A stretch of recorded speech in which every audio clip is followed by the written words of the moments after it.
UP और उत्तराखंड की खबरों के लिए एबीपी गंगा को सब्सक्राइब करें और बेल आइकन दबाएं। तो यूपी की जिन 7 विधानसभा सीटों के आज नतीजे आने हैं, उनमें देवरिया का दंगल सबसे खास है।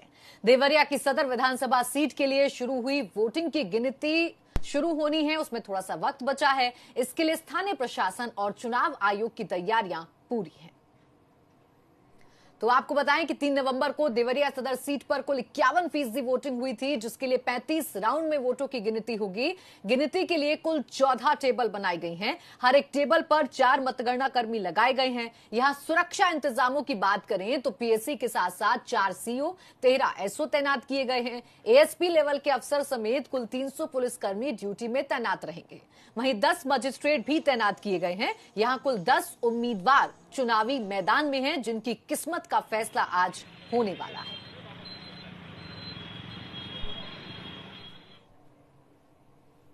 तो 14 टेबल्स पर मतगणना होनी है। किस तरीके से इंतजाम किए गए हैं वो भी आपको बता दें। हर एक टेबल पर 4 मतगणना कर्मी तैनात किए गए हैं। पीएससी के साथ साथ 4 सीओ और 13 एसओ सुरक्षा कर्मी के तौर पर तैनात हैं। 300 पुलिसकर्मी कुल ड्यूटी पर तैनात रहेंगे। 10 मजिस्ट्रेट भी तैनात किए गए हैं। और देखिए, ये हैं वो नाम जिनकी किस्मत का फैसला आज हो जाएगा और ये पता चल जाएगा कि इनमें से वो कौन सा नाम है जिसने जनता के दिल में अपनी जगह बना ली है। ये 4 प्रत्याशी मुख्य तौर पर हैं, भाजपा, कांग्रेस, सपा, बसपा। और यहां पर जो मुकाबला है वो त्रिपाठी के बीच में है, यानी कोई भी जीतेगा लेकिन आएगा तो त्रिपाठी ही। यहाँ की जनता लगातार ये नारे लगा रही थी। अब देखने वाली बात यह है कि इस फाइट में कौन आगे निकल पाता है और कौन बनता है देवरिया सदर का सारथी, यानी जनता किसे अपना नेता चुनती है। ये जरूर देखने वाली बात होगी। कुछ ही देर बाद काउंटिंग शुरू होगी और जैसे ही काउंटिंग शुरू होगी वैसे ही धीरे धीरे करके ये साफ होना शुरू हो जाएगा कि देवरिया सदर सीट से किसने जीत हासिल की है।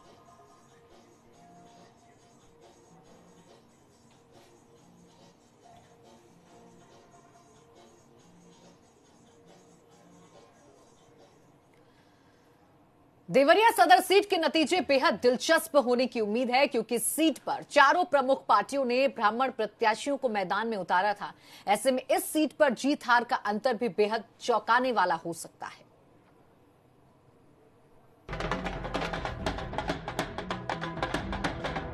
यूपी की उपचुनाव वाली 7 सीटों में देवरिया की सदर सीट भी शामिल है। 3 नवंबर को वोटिंग के बाद अब सबकी नजर नतीजों पर है। इस सीट पर जीत हार के फैसले से इस बार केवल विधायक ही नहीं चुना जाएगा, बल्कि इससे 2022 के लिए ब्राह्मणों का रुख भी तय होगा। क्योंकि 7 उपचुनाव वाली सीटों में केवल देवरिया सदर ही एक ऐसी सीट है जिसमें सभी पार्टियों ने ब्राह्मण प्रत्याशियों को मैदान में उतारा है। भाजपा से जहां डॉक्टर सत्यमणि त्रिपाठी को टिकट दिया गया, तो वहीं समाजवादी पार्टी से पूर्व मंत्री ब्रह्माशंकर त्रिपाठी को टिकट मिला। कांग्रेस ने मुकुंद भास्कर मणि त्रिपाठी को अपना कैंडिडेट बनाया, जबकि बसपा ने अभयनाथ त्रिपाठी को उम्मीदवार बनाया।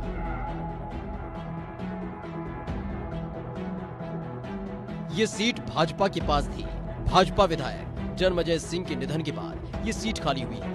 2 बार जन्मजय सिंह ने इस सीट पर भाजपा का झंडा फहराया था, लेकिन इस बार उनके बेटे अजय को पार्टी ने किनारा कर दिया, जिसके बाद जन्मजय के बेटे अजय ने भी निर्दलीय चुनाव लड़ा है।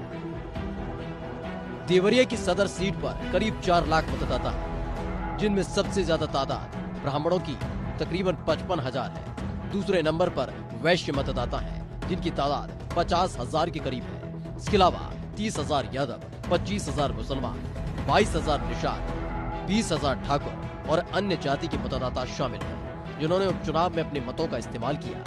भाजपा के लिए सीट चुनौती है, क्योंकि जानकार मान रहे हैं कि ब्राह्मण वर्ग इस वक्त भाजपा से खासा नाराज है, जिसका असर नतीजों पर जरूर देखने को मिल सकता है। नतीजे सामने आने के बाद अब 2022 के लिए ब्राह्मणों का रुख तय माना जाएगा। देवरिया से संजीव, एबीपी गंगा।